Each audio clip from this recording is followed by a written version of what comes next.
first time I saw them, the drummer uses the weird effects on his stuff. I always think that like, oh man, your effect got fucked up somehow, and then he starts playing it in the song, and it's like, no, that's on purpose. That's awesome. Yeah. Fuck yeah. Go ahead. I think he's just laughing. Just laughing. You were just laughing. Yeah. Do you want to expound on that? Expound on that laugh a little bit.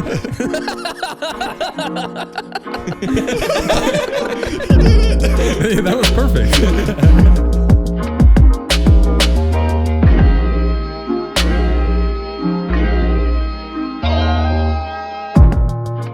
Hello and welcome to the Bumpy Soup Podcast, a podcast bringing you this joke. What did the Italians say to the Egyptian that didn't look very good? You a pyramid. Yeah. Did you think of that? I did think of that, yeah. Yeah, I could tell. I am Alec. I'm here today with Aqua Supreme. Bump it up. Shane. This process might seem overwhelming, but with a little practice, it can soon become a pleasurable experience. This is perfectly natural. And Patrick. God dang it, Bobby. Topical. Nice. What's that from? It sounded like you were describing having to listen to this podcast. Yeah. That's what. Yeah, it was a quote from my mom. It was it was the Bumpy Soup Podcast comment section. The movie. Yeah, it was from Barbarian. Oh. Yeah, it's the breastfeeding tutorial that the barbarian is forced to watch in its captivity. Wow. So Me and Maddie watched that last week. Something I didn't really pay that much did attention you feel like to. I spoiled it with what I said? No. I didn't. I like half paid attention. I was like watching it, but I was also playing Disco Elysium, so it was just kind of like cool. Yeah. The guy who plays Pennywise did not look anything like Pennywise in that movie. Like finding that out, I was like, oh, what? That's the same dude, right? Because that's him. Yeah, right? it is. It's also funny that he to you is the guy that played Pennywise, right? Because to me, he's the guy from Hemlock Grove. Yeah, I was gonna say. Yeah. He's a Skarsgård brother. Yes, he is. He's Alex Skarsgård's brother and also Stellan Skarsgård's son, I believe. He's my favorite Skarsgård. What are the What are the Skarsgårds? There's like a whole family. Yeah, it's a whole. I mean, I get that. What's so special about them? They're just really good actors. Yeah, they're all good actors. Fucking The Northman. Alex is in that. He's also in Succession. Yeah. And then Stellan Skarsgård has been in a bunch of stuff. He was in Girl with the Dragon Tattoo. He was in Mamma Mia. He was in Mamma Mia? Yeah, he's in Mamma Mia, dude. Damn, holy shit. By the way, Mamma Mia fucking rules. That's one of the horniest movies I've ever seen. Is it really? Yeah. It's a bunch of middle-aged people just like wanting to get their rocks off so hard, and I love it. It's sick. Oh, Mamma Mia. Mamma Mia came out on the same day as what we were talking about this. 9/11. No. No. Mamma Mia came out on the same day as something. It's like the Barbie Oppenheimer thing where it's just Okay. like, yeah. Sorry, I'm just imagining a guy on the plane like flying into the Twin Towers going, "Oh, Mamma Mia!" I'm so sorry. Was it like a Mamma Mia Batman? Yeah, or something Is like that what that. it Dark was? Knight, I think. Yeah, you might be right. I think it was a Batman. The movie. Dark Mia. Yeah. The Dark Mama. The Dark Mama. Patrick, what movie did you say that Stellan Skarsgård was also in? Recently, we've been watching some old Disney movies, me and Dage, because we didn't watch a lot of Disney movies in my house growing up. We got tired of some of the animated ones, so we watched Pirates of the Caribbean because I've never seen that before. Yeah. And he's in that. Yeah, and he's really good. He's Orlando Bloom's dad. Oh, holy shit. Yeah, he is. Who's like cemented into the wall and like kind of like crustily comes out. He's got like a starfish on his face. They all look so fucking cool, dude. Yeah, for real. The effects in that, both practical and CGI, are fucking awesome. Yeah, dude, the fucking the octopus guy. Yeah. Not Davy Jones. Is that who that? What was his? Yeah. It is. Yeah. Okay. And also like the skeleton stuff, like just from the first movie, but from all of them, where they transition from like in the moonlight. Yeah. That was. I remember being really blown away by that, and I feel like CGI has just gone downhill since Skeleton Boys. Yeah. Was that CGI or was that VFX? That's the same thing. Yeah. What is it? I saw this thing that it's said practical, actually. Yeah. That said that like it's different. Like CGI is like an image that's drawn and put in there, whereas video effects is like it's video effects. It's like anything that isn't just an image that's literally just put on top. So CGI stands for computer generated image.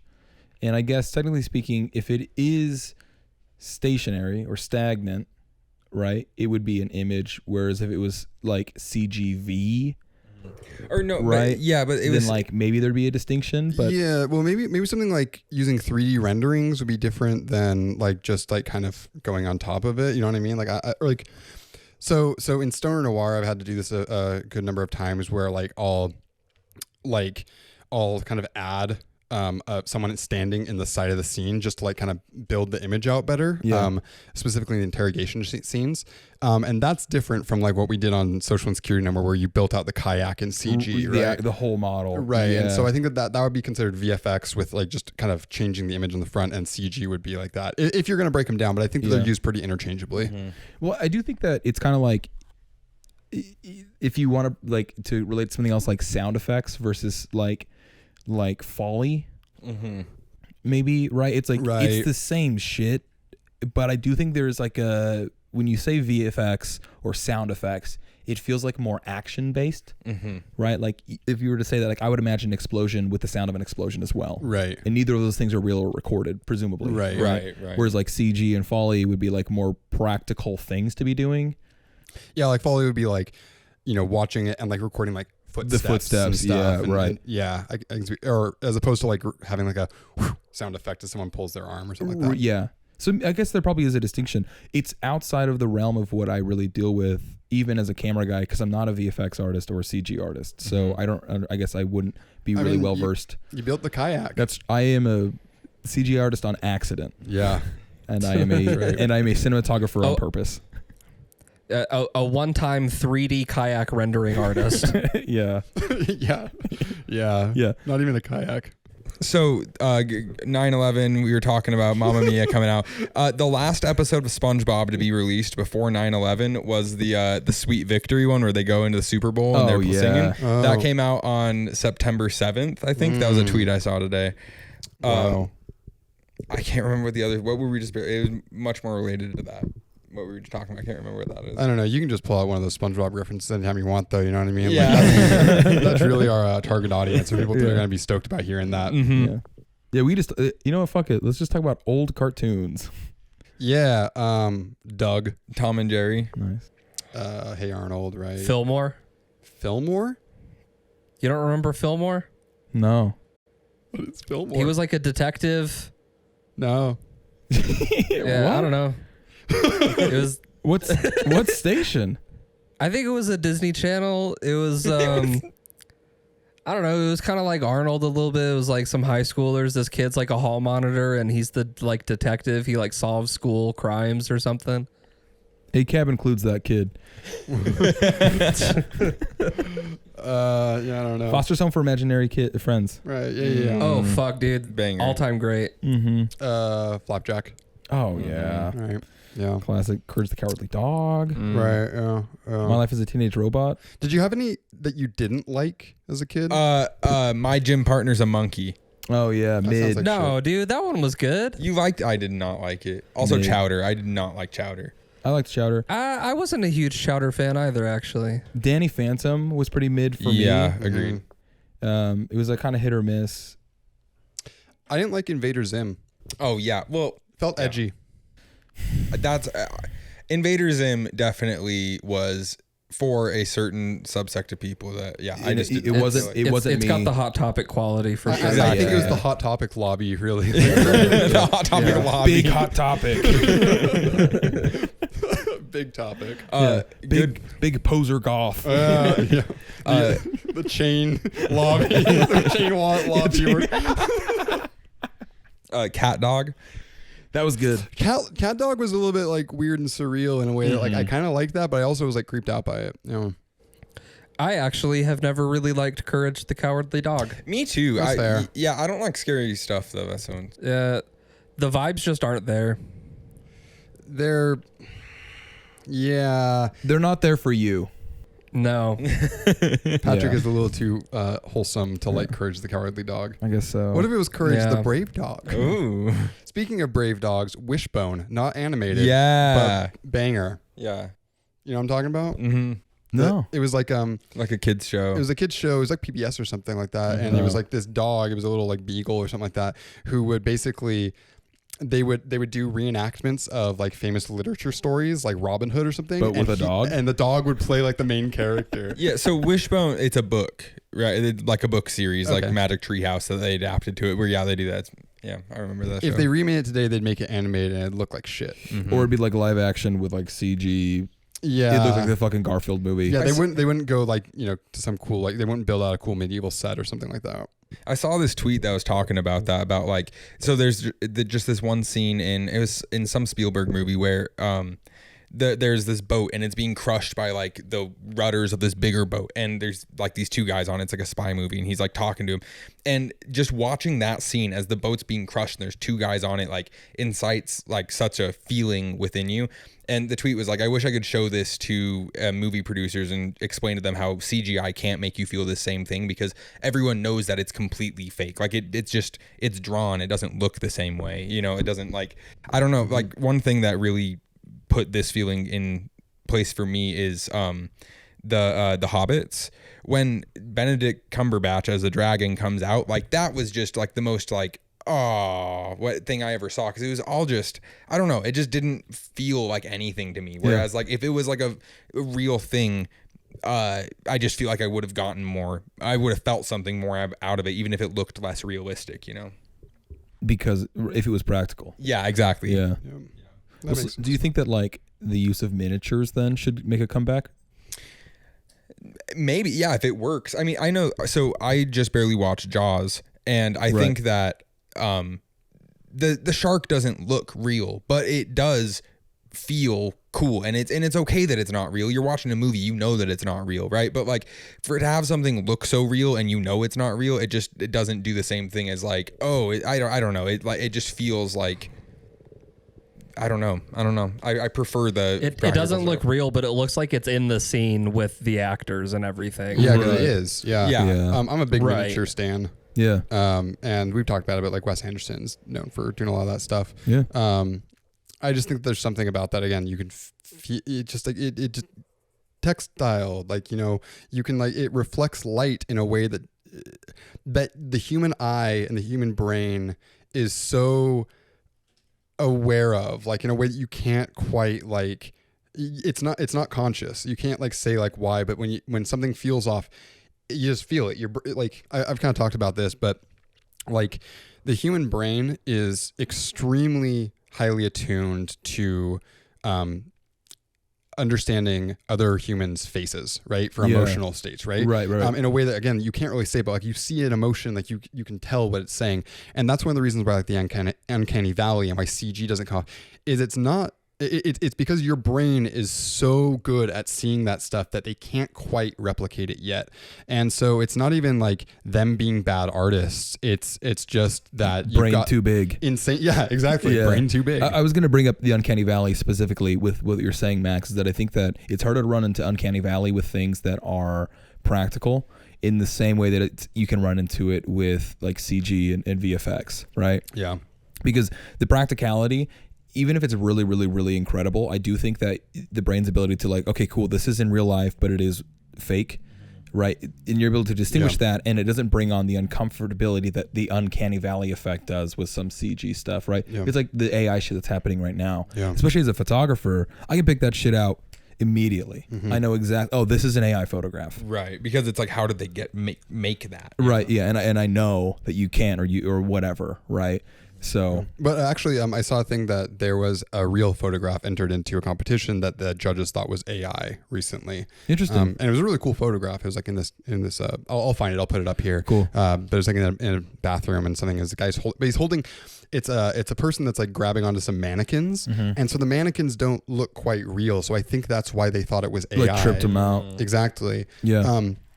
And that's really interesting that there's like this kind of art where you're playing with the surrealness of it that now is being like harmed by the fact that we no longer see that as being like interesting, that it looks surreal, but we see it as like a degradation on the artistic process because we think that it's AI generated. Yeah. There's something really weird there. Well, I do think that it's really super easy to over edit a photo to make things look fake anyway. Mm-hmm. And everyone right now has an incredible visual reference of what really obviously fake photos look like. Mm-hmm. Especially with all the AI shit and the people that are so excited about AI photographs and things like that, right?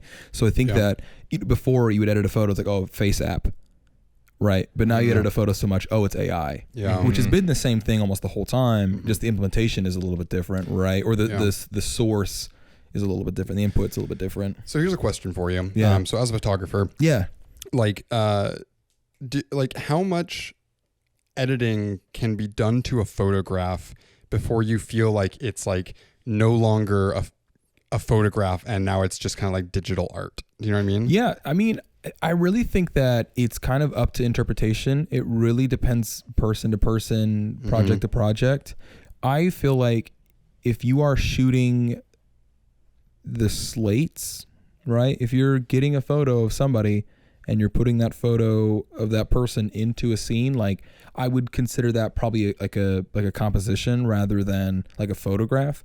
But I do think that like if you are taking photos of something and you're using that in whatever capacity, it is at least multimedia. Okay. Right? Whether it's straight up photography or not is kind of up to interpretation. There's like purists who like fucking you shoot with your camera and the raw photo that comes out is the only photograph. Right. Yeah. Like the moment like, you edit anything, it is like different. Yeah. Right? Like color correction or right? whatever. Yeah, for sure. And so I think that like, you know, like, are you a filmmaker if all you do is Marvel movies? And everything, are you a cinematographer if everything you shoot is Marvel movies and everything is green or blue screened? Right. Right. And it's like, well, yeah. Yeah. Yeah. But it's like multimedia art at that point. Yeah. But I mean, movie making and filmmaking is multimedia been. Anyway. So it's, whatever. Yeah. But I mean, something like, you'll see pictures that are like, taken digitally and made to look like they are taken on film, putting filters over them. Right. Yeah.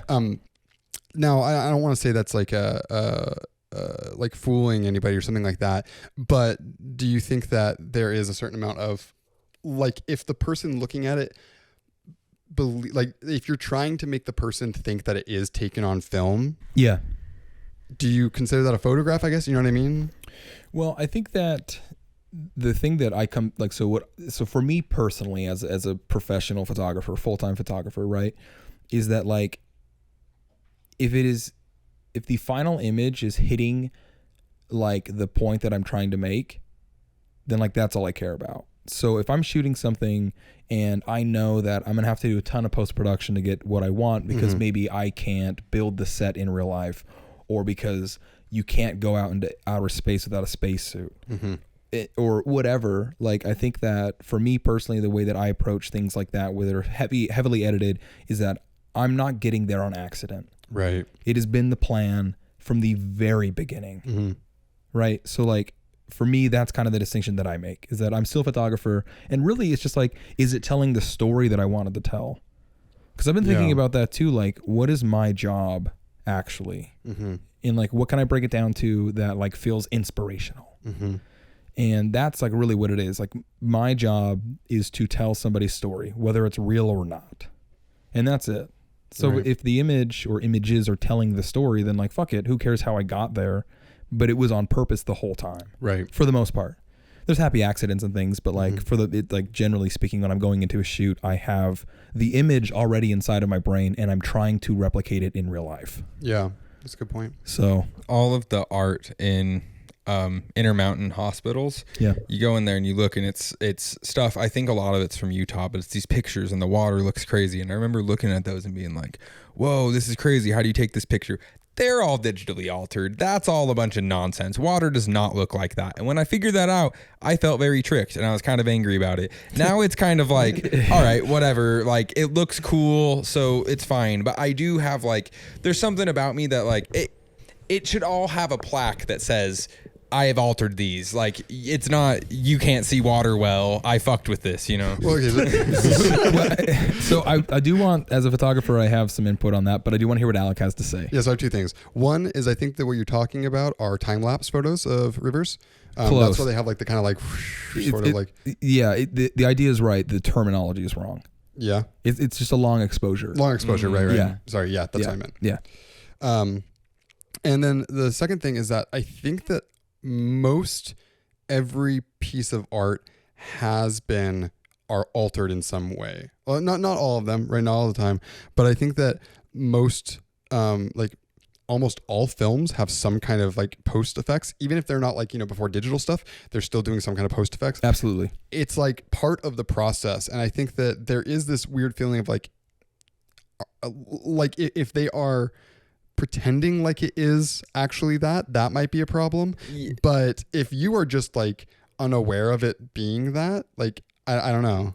No, yeah. So I mean, I think this is the deal: is if the film came out, a film implies that there's film stuff done to it, such as editing and stuff like that. If you see a picture that is a photograph, you assume that it's a photograph, right? And like, again, I'm not actually making any claims here. I'm just explaining my thought process in that moment. Of realizing that water doesn't look like that. Yeah, being like, okay, yeah, this guy. I think that my line gets drawn at the point when I found out that the photograph in Nickelback's "Look at This Photograph" was digitally altered. Look at this graph. Yeah. The hat on Joey's head wasn't actually there. They added it in post. Yeah. And they got to set that, like, oh, where's the hat? And like, Yeah. well, what do you mean? Look at this photograph. Yeah. Tell me this doesn't need a hat. Yeah. Yeah, I don't know, man. I think that, like I said, you can go really, really Puritan with it, or you can go really super like liberal and interpretive with it. And whatever, man. Like, I don't shoot landscapes. I don't give a fuck what a landscape looks like, right? Like, is it pretty? Does it look nice on that wall? And the answer generally is yes, right? Yeah, and I think that at this point, especially with AI, but with all of these post-processing tools, I think that everyone should assume that there is some kind of post done to everything. Assume every image is edited. Unless someone says that it hasn't been, in which case You if they're assume that lying, they're a liar. right? If they are lying, then that's fucking on them at that point. Yeah. Well, and I think too, one of the things that's tough about that is like, what do you consider editing? What is edited or not, right? Mm-hmm. Because like the only true way to get like an unedited photograph, is to do like the fucking camera obscura, right? Like that's the only the closest you could possibly get to a truly unedited photo. Yeah, because you can even talk about like different film stocks and stuff, right? Right, or even like every camera sensor has its own way that it interprets light. Every lens has its own characteristics and color cast and aberrations and things and whatever. And like, if you want to talk about like what is editing and what is not, like that's fucking editing. Deciding to use this lens versus this lens, that is editing. That's true. Right? Like, whether you want to if you really want to get in the weeds like that, like you were editing everything fucking all the time. So yeah, I mean, I guess like it would just be like digital then, right? Is where you'd say like, at least that's what I would say is editing. And then if it's like you're actually doing post-processing. Yeah, exactly. Yeah, Right. The very first form of post-processing was called dodging and burning, which was done on actual film. Mm-hmm. And so you would get a fucking paintbrush and you'd paint shit black, right? Or you'd paint it white, you'd dodge it or you'd burn it, and like that's like where the original editing came from. Yeah, interesting. Which is a fucking absolutely insane thing. Or when they would fucking like color in things like with the different colors. Yeah, like, absolutely. I'm trying to think of like what. There's obviously a famous old one, but like different scenes would be colored like yellow or pink. Yeah, I think there's like the Gold Rush, maybe. No, that's a Charlie Chaplin movie. I can't remember what it's called, but. They color it like by hand, like each fucking frame gets painted on to like make it all like that. It's really cool. And then you can do like dip dyes and stuff. So there's a lot of really crazy shit you can do with film specifically. Neon Demon did that, really, but with digital. So what they did is they would fucking get a camera, a lens, and a filter on the front of that lens, and they would paint or color on the filter itself. Whoa. So that you're shooting and you're getting that color through the lens now. That's nuts. Yeah, it's crazy, dude. Like people are still doing shit like that. It's just has transformed, right? So it's like, would that be considered editing? That's not even post-processing. That's like before it even hits the fucking sensor. Wow. But like that's editing. It is. Right? Shout out Nicholas Winding Refn. Yeah. Go watch Valhalla Rising. Do it, bitch. The first I just got more information than I intended to. I was gonna say, it was interesting. My only experience, like the Iron Giant, there's that scene where they're in the bathroom and it's all red because they're like developing those pictures. Yeah. I was thinking like, it's pretty interesting. Like I have never like. I've watched that, and as a kid, I was confused with what they're doing. Now I understand they're developing pictures, but I never lived at a time when that was happening. Yeah. It's kind of interesting that they released that. I did not know the Iron Giant was set in the 50s. Like, it came out in 1999, but it was set in the Cold War in 1957. Oh, It's all about the Cold War. Yeah, right. I watched it as a kid, dude. Fucking talk about Sputnik, dude. Well, you can't just tell by like the vehicles and how people are dressed and shit. The slick back hairdos. I remember Red Room and then Big Scary Robot. That's and it, like yeah. there's a Brave Little Toaster somewhere in there. I think that might be a different movie. It is the Brave Little Toaster. Yeah, you're thinking of the Brave Little Toaster. Oh fuck. Not the brave big Iron Giant. Oh. Who presumably was brave as well. But Courage and the Brave Little Toaster. Yeah.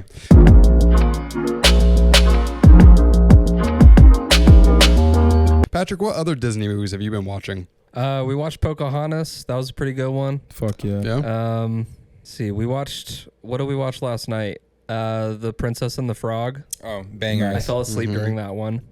That one's my favorite. It was pretty good, what I remember. That was when Fuck. Disney went woke. Yeah.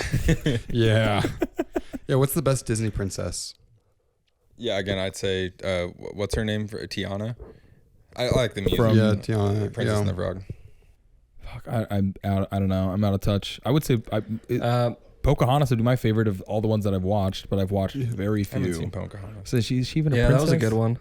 I don't know. I think Little Mermaid's probably my favorite, honestly. Nice. Yeah. I want to say, man, I wish I knew the name. It's the army general from Mulan that she attracts. You know? Oh yeah. Yeah. See, that would be a good Disney princess to bring up as a joke, but instead I couldn't remember his name, so it's not a good joke anymore. So, Nailed it. Moana, right? Another. I haven't seen Oh, that, yeah. but that's another one. So Mulana. Lin-Manuel Miranda wrote all the music for that. Okay. Which I didn't. He did Hamilton and stuff like that. Yep. I found out that Lin-Manuel Miranda went to high school with Immortal Technique, and Oh. Immortal Technique like used to bully him. Yeah. Yeah. That makes sense. Yeah, that sounds about right. If I went to school with Lin-Manuel Miranda, I'd bully him too. For sure, dude. I went to a theater kid school, and yeah, for Yeah. sure, he would have gotten bullied. He'd be there. the only kid I've ever bullied in my entire life, but I would bully him. Yeah. We can still try to cyberbully him now. Yeah. I guess that's true. Yeah, there's that one picture of him like biting his lip. Right? And with his like fucking hand in his pants, and I hate that shit so much. I beat the shit out of him. I swear to God. I'd kick Lin-Manuel Miranda's ass. Fuck him. I'd beat the fuck out of him. I don't like him. I don't know what it is, man. Why? I don't know. You ever seen Hamilton? No, and I never will. Took the side of the Federalist, dude. Honestly, kind of good. I'm sure that it is. Maybe not based, but but it's good. good. Like, Yeah, I think it's just I think it's a face thing. He's just got a fucking stupid face. yeah. Well, he was on the fucking Always Sunny podcast. Oh, really? Yeah, when they were talking about the Nightman Cometh. And they didn't beat the shit out of him? They didn't. They did not. Dumb motherfuckers. I know. They had their chance. Yeah. Charlie Day. Also, of anyone, it doesn't surprise me to find out that Immortal Technique is the one bullying him. Yeah. What immortal technique did he use to bully him? I mean, what are the bullying immortal techniques? Like obviously dunking your head in the toilet, shoving you into the locker. Yeah. Immortal. Shooting rubber bands. I don't know. I don't know. Wedgies. Your mom jokes. Oh, nice. Yeah, Yeah. just ripping his mom apart. Yeah. Yeah. Yeah.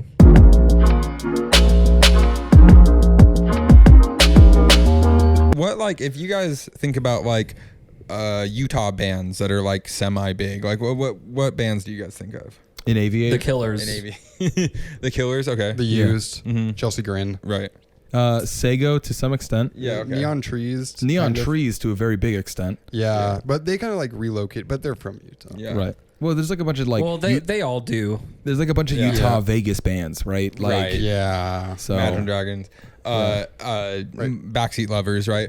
I was just like thinking, like, so after going to that show a couple weeks ago, the hardcore show. Yeah, I've been listening to Absolved a lot. I really like them, and so I was like, oh, I'm gonna listen to some other Salt Lake hardcore stuff, and there's some cool stuff like Instilled. They're pretty cool, and like, okay, that's cool. And then I was like, oh, let me look at like some non-hardcore Utah bands, and there is like a surprisingly large amount of them that have like over 9 million listens on their songs. Like, there's this band called The Moss up there. That's from Yeah. like Magna or something like that. And there, anyways, I looked on this playlist. There's a bunch of these bands and that are like pretty big. And I can just say like the combination of the Strokes and the Lumineers had a horrible effect on the music coming out of Northern Utah, out of Provo specifically. It's like, and they're all getting popular, and it's like, oh, this is what where I'm from is producing for the world, and I just. It's cool that they're getting popular, but it is like, man, not this. I booked a show for the Backseat Lovers and the Moss back in Amusement Co. Oh, the Moss was there too? Sick. Yeah. Okay. Yeah, with a guy named Tyke James. And it was really weird because they were just, I don't know, they were just some band, so I just booked them. And I show up probably like 2 hours before the show to get ready. There's a fucking line.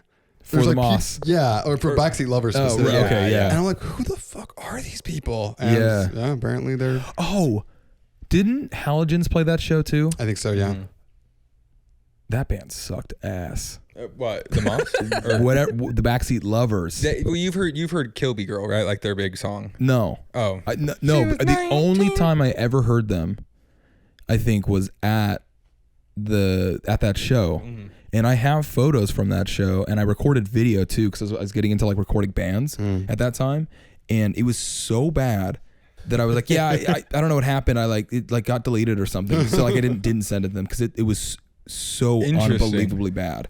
yeah. I don't remember that show. I remember the show happening. I don't remember it well enough. Well, I appreciate you coming in here and alienating a potential portion of our audience. no, and like, yeah, I like, again, it's cool that Utah's doing this stuff. It is also just like, man, I wish that people wrote cooler music from here, but also it's popular. It's cool that this is happening. I would suggest everyone go and look at like Utah bands because there's a bunch of them on there that are pretty popular that I didn't know. You might not find anything you like, but it's interesting information about our home states. And I think too with that though, like you have to look at what the in culture of Utah is, right, and how like potentially repressed that culture may be, and so to get into territory where it feels alternative or like against the grain to it is almost nothing. Right. Yeah. It's barely listening to the radio. Well, I think so that it would make sense that like all these bands that are blowing up is that like it's just edgy enough or like it's not hymns, right? And so it's like, this is like it feels crazy and like different because it's like maybe there's this like edge to it for these people that are so fucking repressed. These people, he's referring to Mormons. You people. I think it's really interesting too because I mean, compared to what I mean, okay, Neon Trees and Imagine Dragons and stuff, but also the Used and Chelsea Grin, right? I mean, like harder bands are and like again, that's what I know from Salt Lake has been a lot of hardcore stuff. You That's know, up all until I know. yeah, and so like it's really interesting that there's this like dichotomy where it's like super and it's like indie rock, but it's mixed with this like folk part of it. That's where I'm saying I don't know. It's not really my jam because of that. But like, yeah, you're definitely onto something. I think that definitely that type of music is a lot more accepted by Mormons, and I think that in northern Utah, that music that's where a lot of the population lives. You know? Yeah, exactly.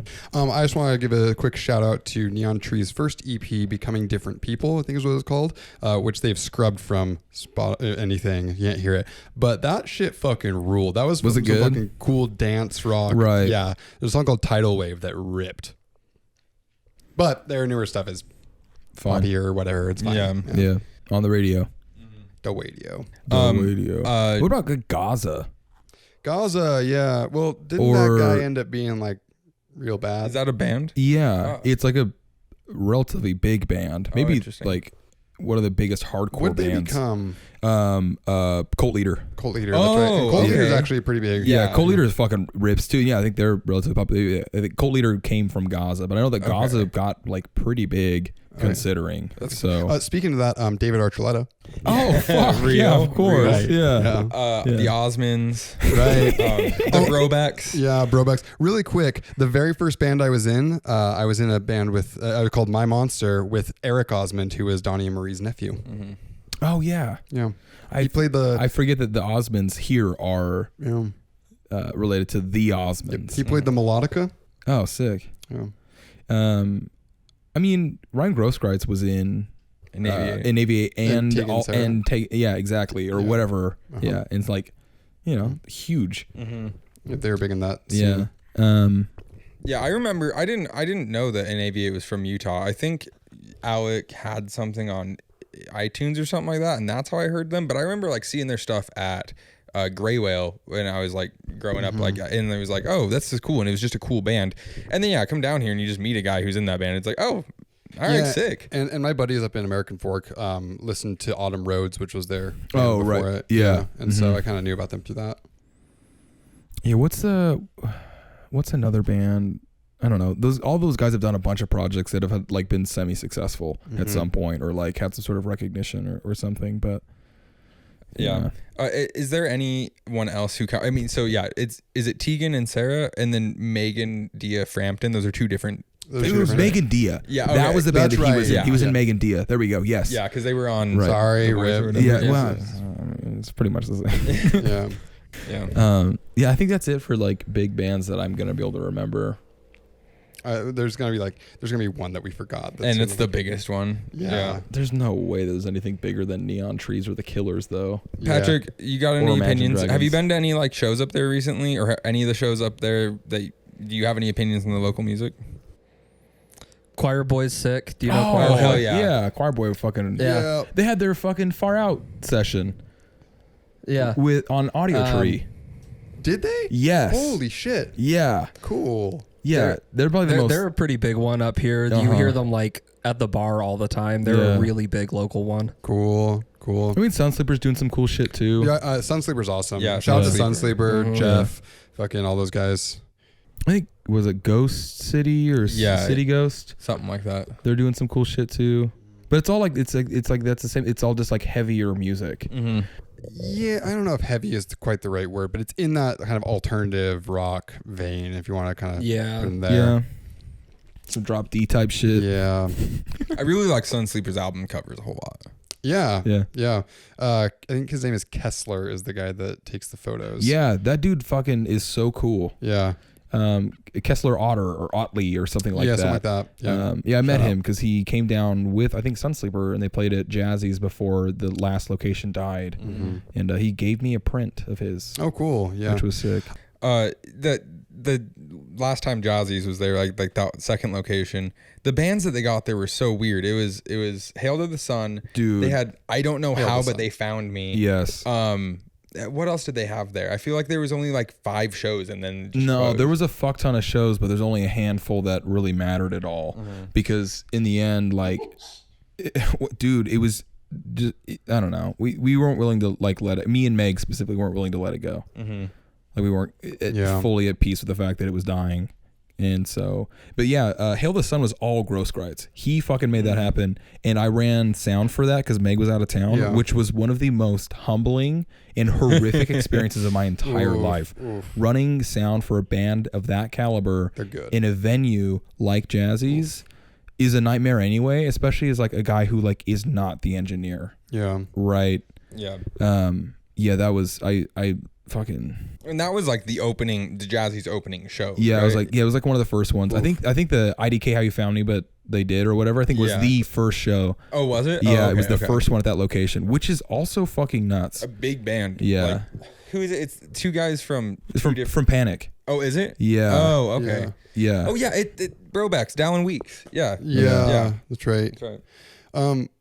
We were driving by Jazzy's, the old like location. We went to the ice cream store that's there. Handles. Handles, yeah. Yeah, shout out. But we were by it, and I was just like, it sucks that not only is Jazzy's gone, but like the building is gone. Like the building Oh, it's is physically gone and Yeah. replaced with something else. Yeah. It's like I think that there is, at least for me, but I think for everybody probably, there's like this grief of losing Jazzy's that's like kind of hard to like, because it's not a person, it's like a place, it's this thing, it's an idea, it's a community. It was it was a really, really important third place Yes, for a lot for of people. sure. Right. That's exactly right. And like it wasn't free, so it's hard to categorize it as a true third place. But it was. But it was as close as you could possibly fucking get to free. Yeah. For a third place. Absolutely.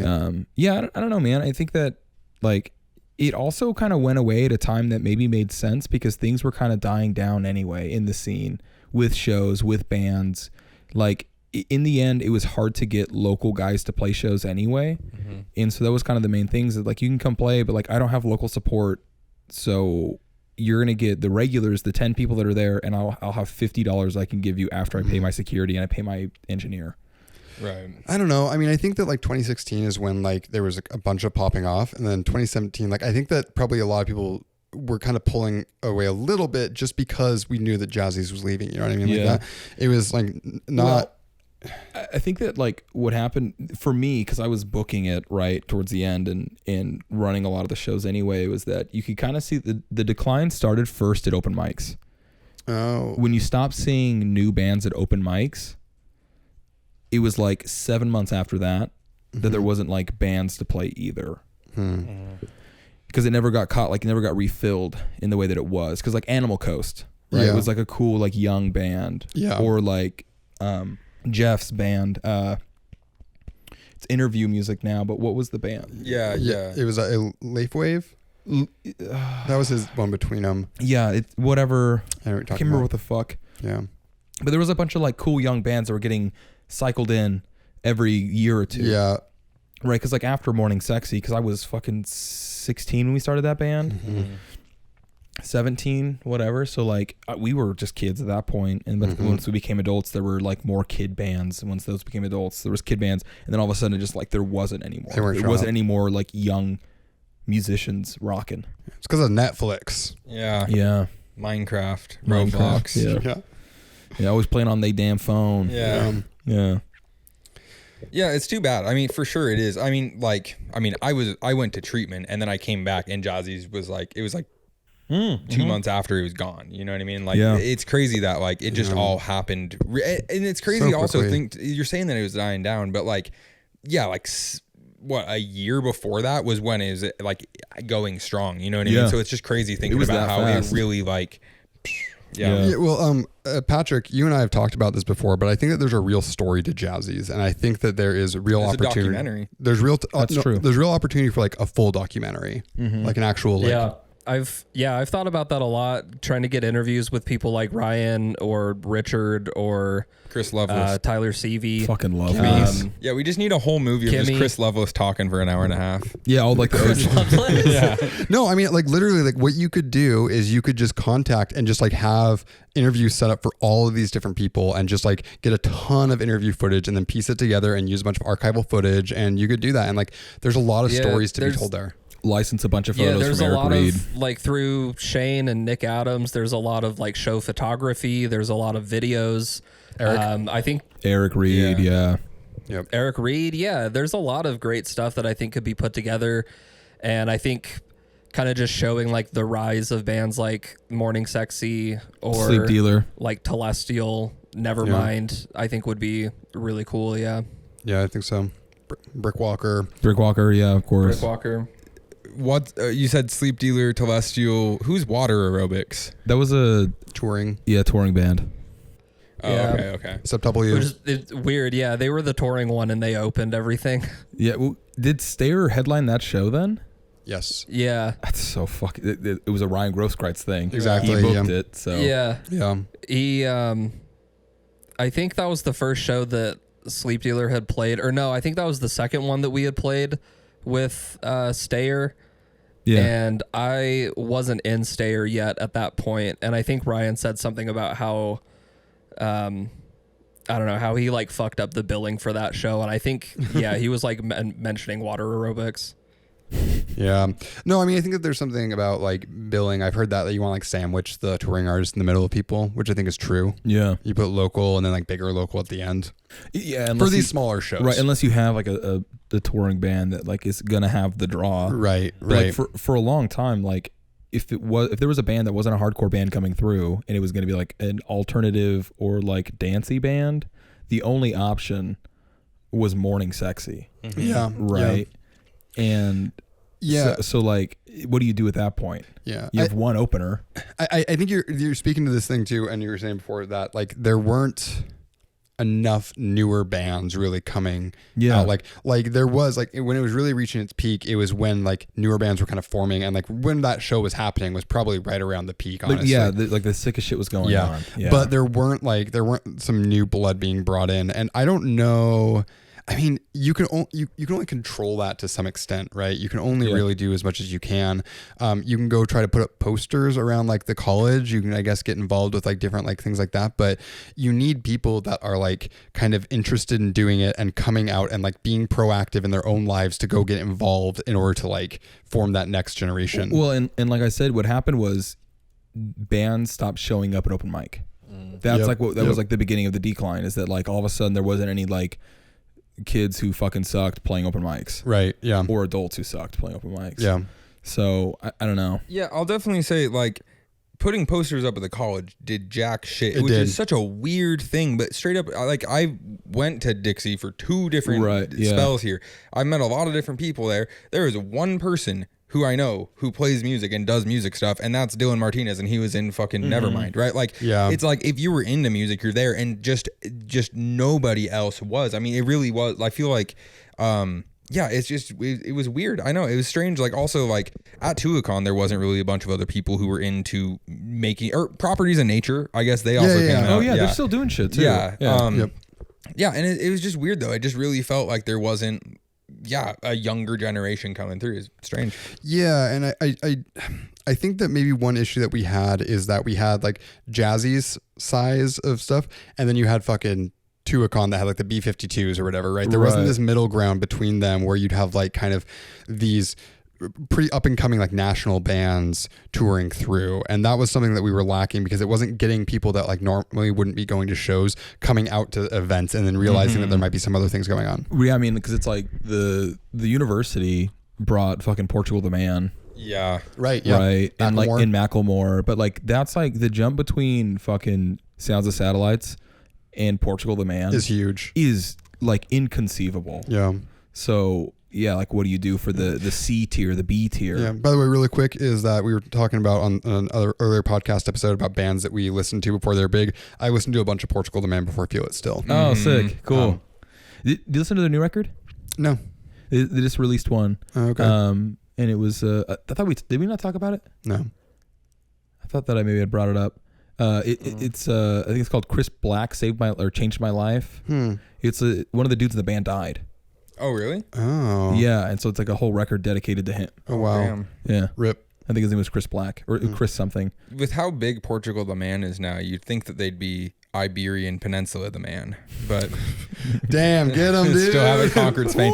Come on, Patrick. You like Iberian Peninsulas, right? Yeah, that's a cool band. I thought about. I kept thinking about like bands that maybe I listened to before they got big, and I still couldn't come up with anything at all because any band that I love like isn't big yet. Yeah. Oh yeah, you listen to underground shit. Oh, I just listened to shit that like is cool, but yeah, for sure. Or I got into. I mean, there's a bunch of bands we could say from Jazzy's like Sego or Sounds of Satellites, but like they never really got that big. Anyway. They're not big. Yeah. No. I mean, like Holy Oaks. Right. Yeah. I still listen to Sego a good amount. They still come on every once in a while. They just released like three new singles. They just had an album called like, is it Tandang? I think it's a single. Oh, is that a single? Yeah. Yeah. Uh-huh. Yeah, they're still making cool stuff. Have you seen their stuff at the Cube? So no, I saw that they posted about that. Yeah, I haven't seen it. I don't know if it's theirs or like just a place that they play called the Cube. It's like a warehouse.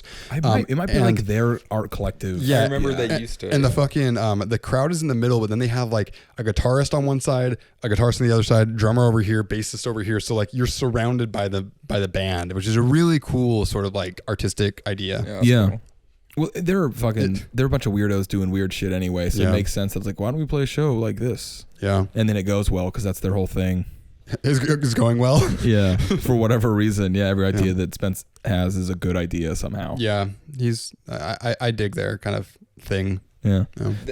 I saw them. I've seen them. I feel like in like some crazy small spaces. I've seen Sego like probably more times than I've seen any other band. Just like I've seen them. Oh yeah. Yeah, like 5 or 6 or maybe 7 times just around here. And the first time I saw them, the drummer uses the weird effects on his stuff. I always think that like, oh man, your effect got fucked up somehow, and then he starts playing it in the song, and it's like, no, oh, that's on purpose. That's awesome. Yeah. Fuck yeah. Go ahead. I think he's just laughing. Just laughing. You were just laughing. Yeah. Do you want to expound on that laugh a little bit?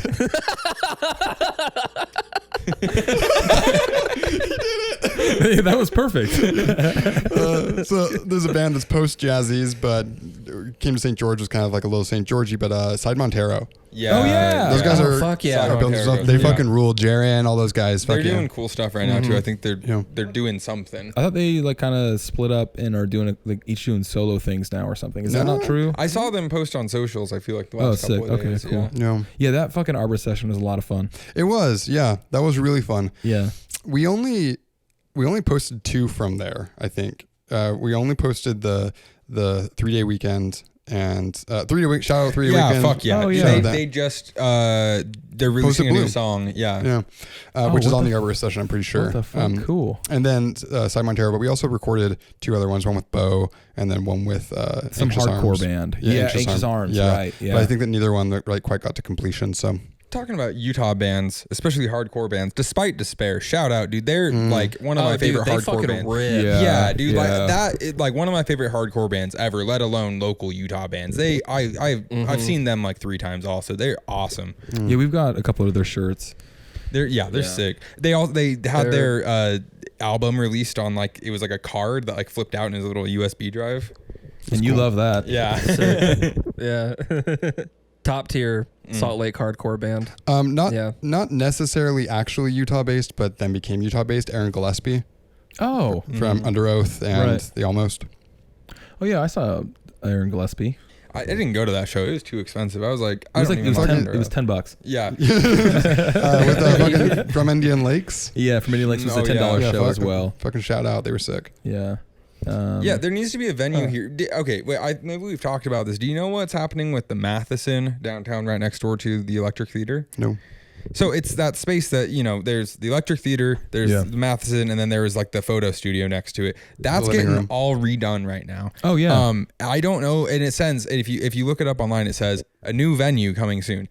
I don't know if they mean wedding venue or like music venue. I mean, I don't know. It's probably going to be like you look at what the Electric Theater was and what it is now, and like some people would say that it's better, but in what way? Yeah, So- that's where I like work, right? That's where I like spend all day. I'll tell you what. I mean, I love the Electric Theater and everything they've done. It's it's such a cool space. It is just like, man, why is this owned by the city? Why isn't this being used for like actual art? It's like the whole time you walk through there, it's just like it's state sponsored art. It's not. It also sounds like shit in that room. Oh really? It's where we did the viewing for the Gorilla. It's where they do them always. Yeah. In that room sounds so fucking bad. It's unbelievable.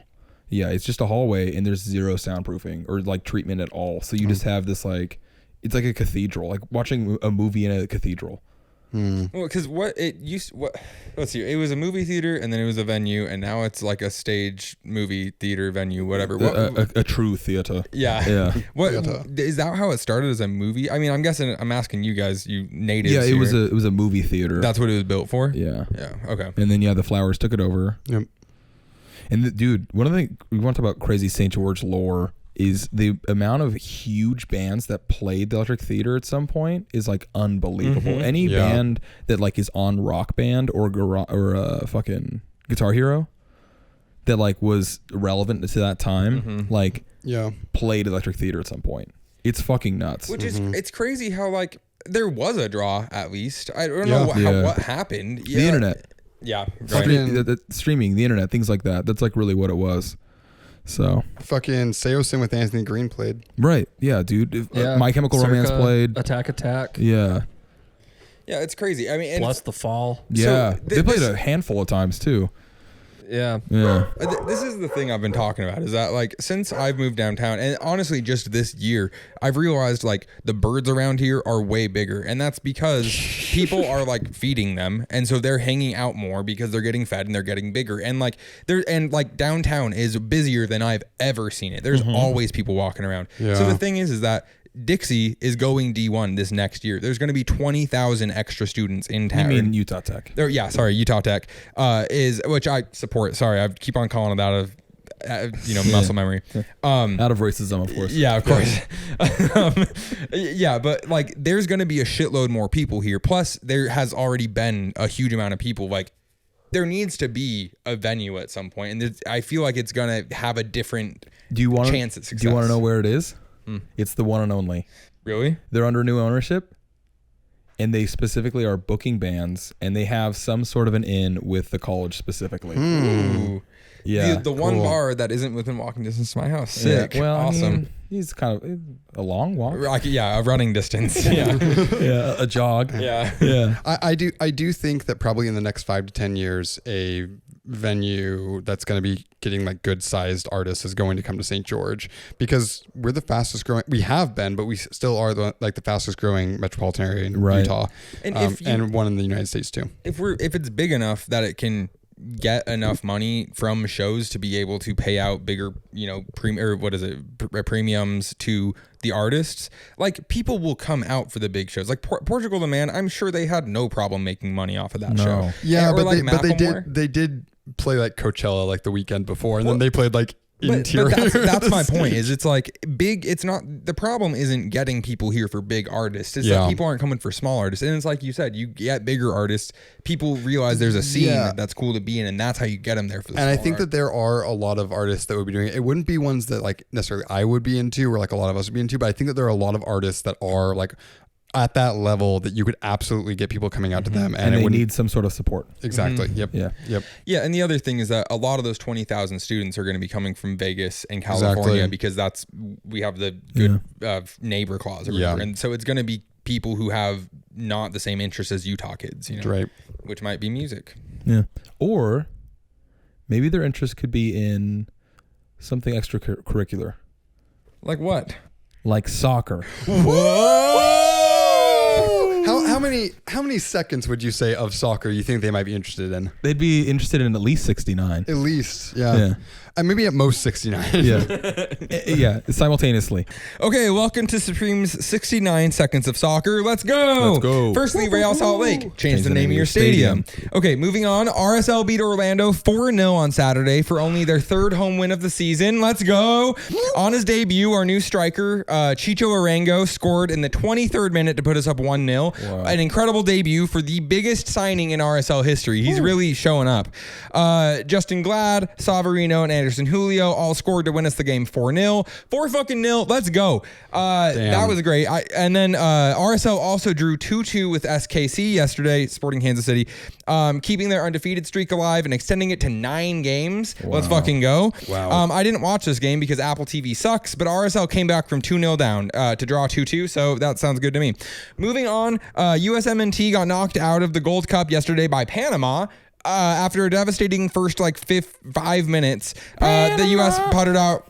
Oh yeah, the U.S. puttered out and bad the rest of the game against Panama, and they weren't even good. Like Panama's not even good. I know that this is the USMNT C team, but I really feel like we should have been able to get. Shut up. Okay. Shut up. Wait a second.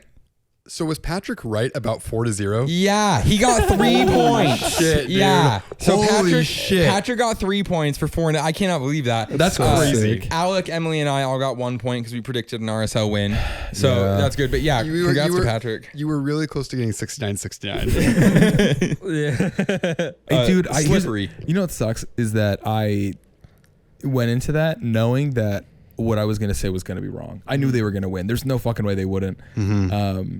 And it's okay because I had fun. Yes. Yeah, is it It's about important having that fun they for have fun Shane. or that you have fun? I think as the time goes on, I realize that it's more for me than it is for anybody. Yeah. Having a good time. Alec, predictions for RSL versus New York Red Bulls Where are they playing? in Salt Lake. Well, I think I'm going to go 3-2 to RSL 3-2 RSL. because I'm a bang boy. that's what they say. Yeah. yeah, that's what I've heard. Shane. I'm gonna go 10-10 and lots of fun. Oh, yeah, shit. Now, do you think it's gonna be slippery this time or dry? Did I say slippery? Yeah, last time you said it was gonna be slippery. That's fucking so stupid. Let's go. What do I want? Sensual. Sensual. Okay, sensual. No, Shane, I have a question. Yeah. Did you have fun right there? Yeah. Okay. Yay. Then you won in some way. Yeah. Patrick. RSL 2-1. Nice. 2-1. Okay. So, and I'm gonna go for 2-0. Sick. I'm still blown the fuck away that you got 4-0. That's crazy, dude. Yeah, me too. Especially since like you just more than doubled your points. You only had 2 points before now. Now you have 5. Fuck yeah. You've gotten wrong Like- so many times. You like put it all on green and roulette and win somehow. That's Yeah. what this is. Yeah. Yeah, so right now, out of the regulars on the podcast, I have 12, Alec has 11, Emily has 12, Patrick and Shane both have 5. Nice. Nice. So there's a divide there. That is cool that me and Patrick are the same, and Yeah. I have a bullshit answer every Yeah. time. Yeah. You know, Shut this the is fuck gonna up, dude. this is gonna confuse Gretchen so much more. Yeah. I only differentiated them by their points in soccer. Oh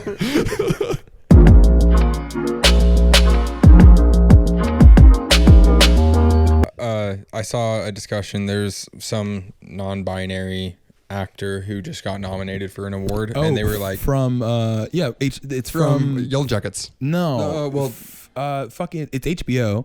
It's All right. The Last of Us. "Oh, okay." Oh, It's yeah. the daughter character. Yeah, what's her name? Belle. Their name. Yeah, sorry. Belle, Yes. yeah, their name. But apparently, they've been wearing a binder this whole time.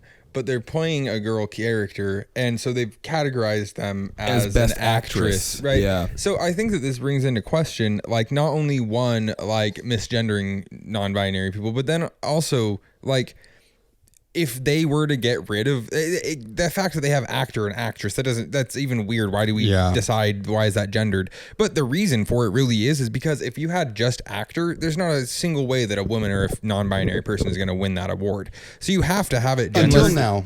I think until now. Yeah, maybe. There's a stronger maybe. possibility of it. Absolutely. I mean that's the argument. That's the Yeah. I mean that's the conservative argument. Yeah. Well, but that's like it's like, I mean, it doesn't make sense for it to be gendered, but if it wasn't gendered, then you'd get just male domination. And so like that's the sports argument too, which I think those are actually legitimate arguments. I think there's like some real, like, that's why they're and there. so with like there not being enough non-binary actors getting nominated for Academy Awards, that you can create like a third option. Yeah. What do you do? What would they prefer? I mean, it really is just asking them, I suppose. Yeah.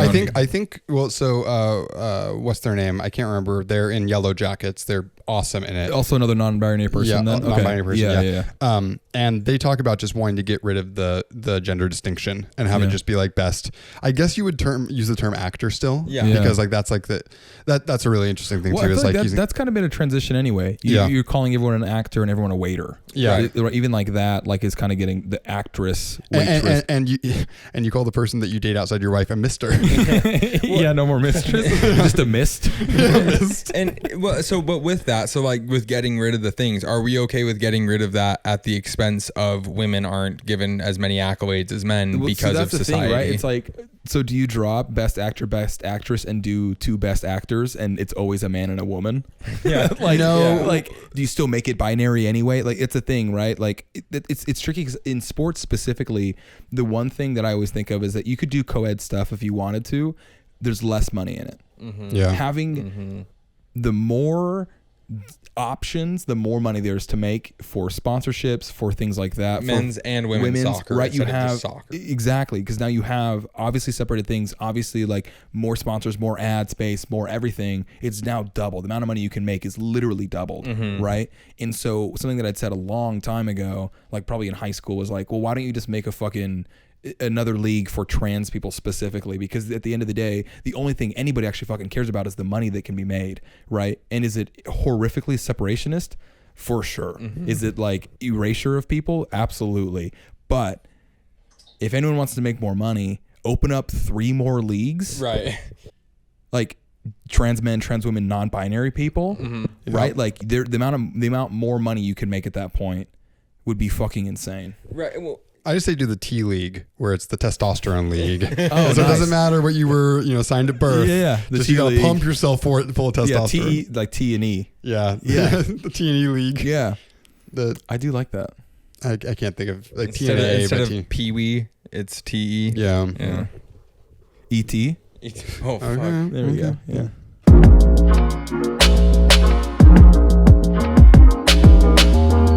All right. Well, we're gonna get into the watch of the week. Watch of the week. Watch it, bitch. That surprised me. That was like listening to the radio. This week we watched the King of the Hill season 7 episode 6. The sun also roses. That's right. This was my suggestion. Yep. I've been wanting to recommend King of the Hill for a while. I really like the show. No one else really watches it. That's not true. At least, yeah, okay. I was gonna say at least the Wilt Banks. I kind of assume that Shane doesn't watch anything, but I realized that that's not always the case. Yeah. And I'm sorry. No, you're good. I chose this episode first and foremost because it makes me say hee hee hoo hoo, and I think that is very important when picking a comedy. Yeah. Right. But also it has my favorite episode archetype for King of the Hill, which is a Hank and Bobby focused episode. Okay. Where Hank like tries to connect with him but is being an asshole, and he's the one who ultimately has to learn the lesson. And King of the Hill does that pretty often, and those are always the best episodes, and I feel like this is a pretty strong example of one in particular. Shane, you want to go first? Yeah, so I pulled it up on Hulu, and I have watched 7 3/4 of the seasons. Okay. So I'm like halfway through season 8. And I didn't realize that I've watched that much King of the Hill. So I've already watched this episode before. So I went to like, oh yeah, cool, sweet. Meg loves this show, and she always has. And I did not for a long time. And it was the animation style specifically that turned me off. Real. It looks ugly for sure. Yeah. But I think if you can get past that, which sometimes I can, the writing is good and funny. It also feels very like of the times, kind of. Mm-hmm. It feels like it's like an older show. Yeah, this came out 21 years ago. Right. That's crazy. And I really think that it really feels like that. And, you know, one of the big things is like you have the things that I liked about it in retrospect now, 21 years later, right, is like you have this toxic masculinity of Hank colliding with the free spirit of Bobby, right? And maybe even like femininity in a way, right? Or what is like meant to be portrayed as femininity. In there, they make a joke about Bobby staying in the closet. Right. They make a joke about touching twigs or touching Stems. Yeah. Stem on stem. Stem on stem. Yeah. Yeah. And like just like weird like gay jokes kind of. But like I also think that there is like an intentional feminization of Bobby throughout the entire show anyway. Right. Yeah, there definitely is. And so it's really fun to see this like kind of the duality of man, right? Where you have like a grizzled bootstraps kind of hardworking American man with like modern youth. And that like you can't fucking like tough guy manly your way through everything because it just doesn't work. Yeah. It's like this idea of like the absolute need for balance. But also the interesting thing that like they're in the end you can still find some sort of like common connection. So I liked it. And yeah, I haven't watched too much King of the Hill, but definitely even before the kind of the going to the closet thing, I felt like it was a little bit of allegorical about like Bobby being gay, and like his father like kind of trying to like not really like kind of avoid it and trying to turn him into that toxic man. And does that continue throughout the series? Like, is that not necessarily him being gay, but just kind of him being in that kind of those are like their characters. That's what I thought. Yeah. That's a big part of their relationship with each other is Hank kind of trying to mold Bobby into who Hank thinks he should be, but most of the time he's kind of wrong in trying to do that. Yeah. So that's my thought on all of that. If you want, we can get into bits. Yeah, everyone can go around. Let's do like a lightning round. Everyone do just one bit. Okay. I like that he said, or when he was talking about his God-given immobility. Oh yeah, dude, such a good line. Absolutely. I don't remember the exact phrasing of it, but it's when he's talking to his neighbor that is cutting the roses, and he's like, "Oh, and these smell better than jock straps." She's like, "Well, that's what you think." Right. Yeah. Implying that she likes the smell of jock straps. Yeah. Representation. I liked when the two stoner guys show up to the competition and like, oh, these are just like the flowers on my mom's like the tattoos on my mom's arm, and he's like, and they don't even smell like arm. Yeah. I really liked that at the football game, Dale's hat trick is actually only doing two things, but just not messing either of them up. That's good. Yeah. Yeah, I like Dale in general, like kind of taking over the fatherly role about like him being the towel manager. Yeah. Yeah. He is kind of like the weird, like intermediate, like the glue between Bobby Yeah. sucking and Hank's desire for him to be on the team. Yes. Right. Yeah. He's like, oh no, actually it's cool. And then he's like, oh, it's cool. Well then go Bobby. Yeah. Right. Yep. Right. Yeah, that's the interesting thing about I was gonna say this about like their like father-son relationship is that like he's pushing him, but it never, I don't know if it's just the animation, but like he never is like toxic masculinity. It feels like in that same way where he's like, he just wants him to be part of the team. He doesn't even care that he's playing. He's just like, oh, he knows your name. That's awesome. You're really part of the team. Like he's just excited for him to be involved. Yeah. Yeah. Right. Yeah. I mean, I think that is sort of the thing where they don't try to make Hank completely an asshole or unlikable. Even though I kind of wish that they did more, I wish they kind of leaned into that because I feel like it just kind of muddies what the episode is supposed to be about. Yeah. Which is an issue that I think Greg Daniels has in general. On like most things that he works on, there's always one character who's kind of like that, but they never go all the way. Like with Ron Swanson or like Michael Scott, like they still try to make them kind of likable, and it just kind of like confuses it a little bit. I wish they would lean a little more into just making Hank kind of a dick. Libertarians aren't likable. It feels very centrist. Yeah, they got a bow jacket. Yeah. Yeah. Wait, so yeah, this is great. I was thinking Matt Groening, but that's Simpsons and This Futurama. Right? is Mike Judge. Wait, is he but also Greg Daniels. Yeah. Is Mike Judge on Simpsons? No, Is that- Mike Judge was Beavis and Butthead. Okay. And then also did Idiocracy. He also did Office Space. And he also did Silicon Valley. Okay. Yeah. Yeah, it's. I know that this is one of those shows that's And like, Butter, I think. because I feel the same way as Shane. Like the reason why I haven't watched this show, mostly I don't really watch a lot of animated like adult shows. Like I watched a lot of Family Guy as a kid, and I think that kind of like turned me off of it. I haven't watched a lot of Futurama or like, I mean, South Park. Futurama's great. Futurama rules, And so dude. is South Park. Like yeah, I know I need to watch it. I just haven't. But yeah, it is like I really really appreciated the story writing in this, in that like you were following along and their decisions seemed normal, but it took you to places you did not expect to go. Like when he walks into the smoke shop, it's like that's a really clever way to get him into this position that you did not like see, like, oh, he's gonna go to a smoke shop. You know? Yeah. Like yeah. Anyways, I Yeah, thought when he's talking to the guy and he's like, well, I got a friend, but he doesn't work at this store. He's like, I got a bike. He's like, oh, well, fine. Good. Yeah. Like he doesn't believe he has transportation or something. Right.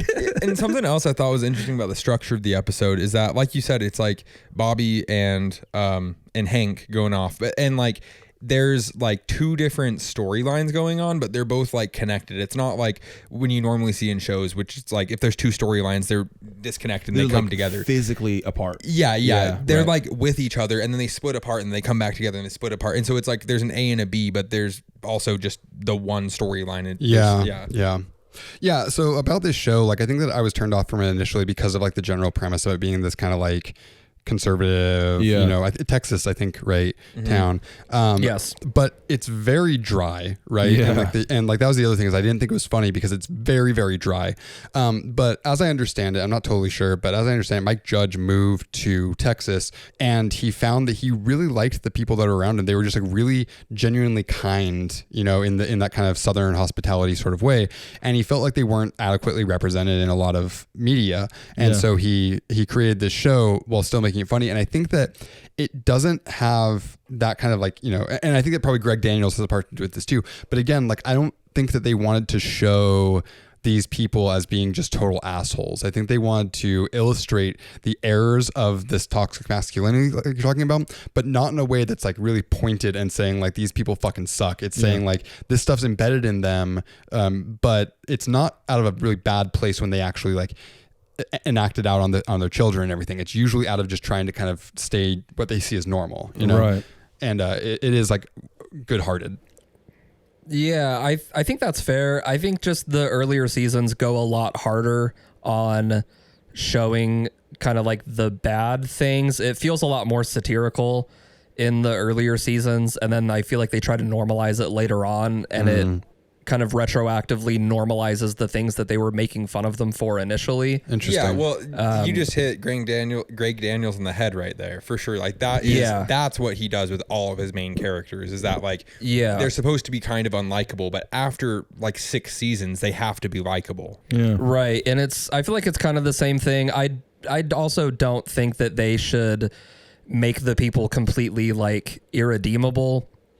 Just kind of like shitting on conservatives or Southerners. I don't really think that's what they should do, but I feel like Hank also doesn't completely learn his lesson in this episode, and that's kind of the issue that I take. Like the whole resolve is him planting Bobby's flowers in the front yard, but there's never any sort of like, I'm sorry I didn't acknowledge that you were trying to get away from competition and that I commandeered your whole thing and what you cared about. And like there was, I don't know, I feel like there needs to be a little more from Hank besides just, yeah, let's put your flowers in the front lawn. Also, he dunks on him by saying he's full of wabi-sabi. Yeah, I know, yeah. And well, that's interesting, right? He does Like, do that. You're right. you know, Hank doesn't learn his lesson, but does the audience learn the lesson that Hank should have learned? I mean, I feel like if you're a decent and normal person, you would realize the error of Hank's ways. Right. And I think that if they want to keep Hank around as being someone who is doing these things, he needs to not learn his lesson, which I think is also very true to maybe like the thing that they're pointing out, which is that like even with it's like so obvious to everyone watching, he doesn't learn, you know? Yeah. Right. I thought about picking an episode where that instance of Hank not learning his lesson was just extremely egregious. But I didn't in favor of an episode that I thought was funnier and just better. But there's also a lot of episodes where everything that builds up, you're like, okay, this is really leading up to Hank realizing that he's wrong and that's going to be the whole thing. And then it like completely switches and Hank is just right and it completely doubles down on it. And the whole episode just feels so backwards and like it makes no sense. So and do you think that there's a sometimes reason? it's like really, really sloppy. You think that like that happens on purpose, or do you think that that's just like I have no clue, dude. interesting? It's what happens when you give a man named Greg full control over a TV show. Real Greg head. Yeah. Do we know if he's bald? Has anyone looked him up? Listen, if there's a guy named Presumably. Greg Daniels and he's not bald, He has 2 first names. yeah, come on. I have some other bits. Sweet. So Bobby says, "I'll be just like that bear in the fabric softener commercial." I like that one. That's good. Banger.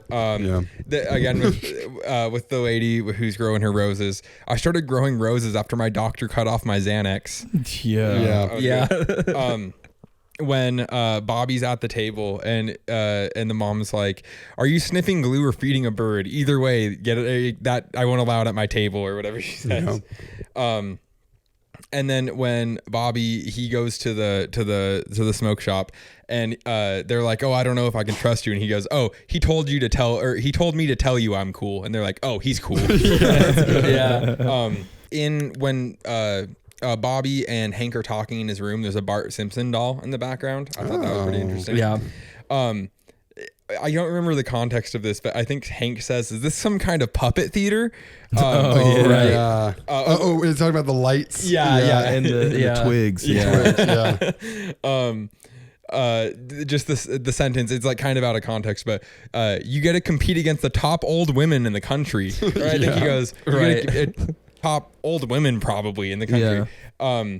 And then the 2 stoner guys, dude, that honor is ours. I loved when they were standing around in the plant shop and like there's 4 guys all standing around all riding lawnmower, just like, oh, that engine's so good. And then again, the stoner guys at the competition, he goes, "You're a loser, which means that I'm a loser, which means that my dad was right." Yeah.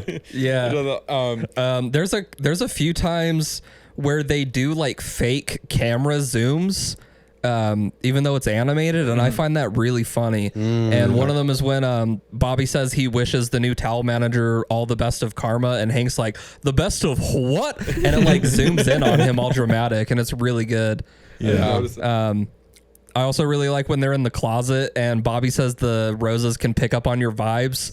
Yeah. And Hank's like, cut the Benihana talk. Dude, that's such a good impression. Yeah. Yeah. Oh, the book that Bobby gets is called "That Was Zen, This Is Tao." That's Yeah. good. Yeah, that's really good. The last one I have is at the end, Hank says, "The Cowboys don't win every year, but I'm still a big fan. And they've got gun and drug problems." Yeah. Yeah, dude. Yeah. Very, very good. Yeah, it was a really good episode. I like, I really, like I said, I really like the way that the story moved. I also felt like there was a couple of jokes in here that I was like, when he's at hat trick, I was like, did Patrick pick this episode just because he referenced soccer in this? Dude, the episode that I thought about picking, it was one of the ones that's like really bad with Hank not learning his lesson, but it's all about soccer. And I thought about picking it just for you. Well, you still got a soccer reference in there, so. So Yeah. a criticism I kind of have is actually about the stoner characters. It feels like, I mean, this dates it, but it feels like very stereotypical, borderline lazy stoner character writing. Yeah. It's kind of like, I don't know. They could have just, and again, I think it's just because it's from that time period where it's just that was the joke. But now it feels like, come on, there's so much more you could like do that isn't just like, oh man, that weed's making him act all crazy. Yeah. Yeah. Right. I need some more of this weed and some more of him. Let's do it. Yeah. Yeah. The line, I wish I had my Tibetan prayer beads to tie you up or whatever. Yeah. And it's just like, Yeah. maybe stoners 21 years ago were way Yeah. into all of that, but I doubt it. Yeah, I thought it was funny that they made them like into like philosophy and stuff. I was like, oh man, Yeah. these are like some like different stoners. I've definitely met people exactly like that. And I Right. know you guys have too. Right. Yeah. Right. So it's not like it's not based on nothing. It's just right. And I think kind of how I view the show in general, because what made me initially like the show, because I didn't like it for a long time until I realized that it's supposed to kind of make fun of these people a little bit. Yeah. And so that's kind of the lens through which I watch this show. So I'm not really watching this thinking that they're like portraying people who smoke weed very negatively. It's like they're just making fun of the people that I know and have met who smoke weed that are like this. Right, And I yeah. appreciate that because those people are annoying. Yeah. I did love that they put the rose in the bong. Yeah. Oh, Yeah. Yeah. Very, very good. Yeah. Object humor. Are there any like I know that at least from what I know about the show, which isn't very much, I haven't watched a whole bunch of it, but there's like each character, it seems to have kind of a recurring joke, almost like a catchphrase, which I kind of think is interesting, right? There's like the "dang it, Bobby," and then there's that one dude with the blonde hair who just like mumbles a whole bunch. Yeah. Dang old. Yeah. Like, is that I'm talking about dang old boom, man. yeah? Is that like a thing that like they like? And do you notice it? And is it like wholesome that they have these kind of things that they do? I don't know. I mean, I think it's kind of just that's also a little of the time. I think having your characters have like a catchphrase or like a signature thing was more of a thing back then. Yeah. Because I think everyone really has one except like maybe Bobby, or I don't think Bill really has one, but everyone else definitely has like their thing that they do. Yeah. Patrick, rank the Greg Daniels shows. So like what is that? King of the Hill, Good Place, The Office, Parks and Nine-Nine. Rec. No, Brooklyn Nine-Nine it's just Sure. Michael Schur, right? Yeah. So is The Good Place. I don't think Greg Daniels is on The Good you're Place right, either. You're right. Okay, so Yeah. those three. Are there other ones? That's really all I can think of. I think I would probably have to go The Office, King of the Hill, Parks and Rec. Okay. That's fair. Yeah. Yeah. Yeah. Yeah. That sounds good to me. That seems like a reasonable ranking. Hey, well, speaking about ranking, what do you guys want to rank this episode's name? Alec is asking us as if he doesn't have the name right now sitting in his head. Kink of the Hill. Oh yeah. Yeah. That's great. Are there any other ones we want to consider? It could be The Strokes ruined music in Utah. Bumpy Soup discusses Southern Utah music scene lore. Doesn't seem like there's a lot Bumpy there. Soup takes on Twink of the Hill. Twink of the Hill. Damn. Yeah. I don't know about that one. I like King of the Hill. I'm happy with that. Yeah, King of the Hill's good. I thought there was another one. It was like King of the F slur or something. No, I don't think that was anything. We're gonna cut this one out. Yeah, I don't think that was I don't any. know who suggested Yeah, that. I don't know anyone saying anything like that. That's a Patreon. Shane's gonna ask his barber if we can name the episode that. He's a little preoccupied. I'm sure he'd just say yes anyways. He's like, fucking whatever, dude. I don't give a shit about your podcast. Yeah. Stop asking me things. Yeah. Cool. Hey, well, Max, do you want to tell them about what they should do? You can follow us on all our social media. Bumpy Soup on Instagram, Bumpy Soup on Twitter, Bumpy Soup on TikTok. We're on IndieFlix. We're on Patreon. We got a new episode of Good Show coming out. We got an album coming out. If you have any dreams, go ahead and send them in, and Shane will interpret them. If you see any Bumpy Soup stickers, take pictures and send them in, and we will. Oh, shout out Maggie. She saw a Bumpy Soup sticker. Yeah, at Target. So cool. Yeah, pretty cool. And by the way, if you're in Salt Lake, we might be doing something up there in September. So just kind of keep your ears open for that, and there might be a little Bumpy event, something like that. Yeah. Hey, well, thank you so much for joining us for the Bumpy Soup podcast. Goodbye. Pump it up. Pump it up. We love you.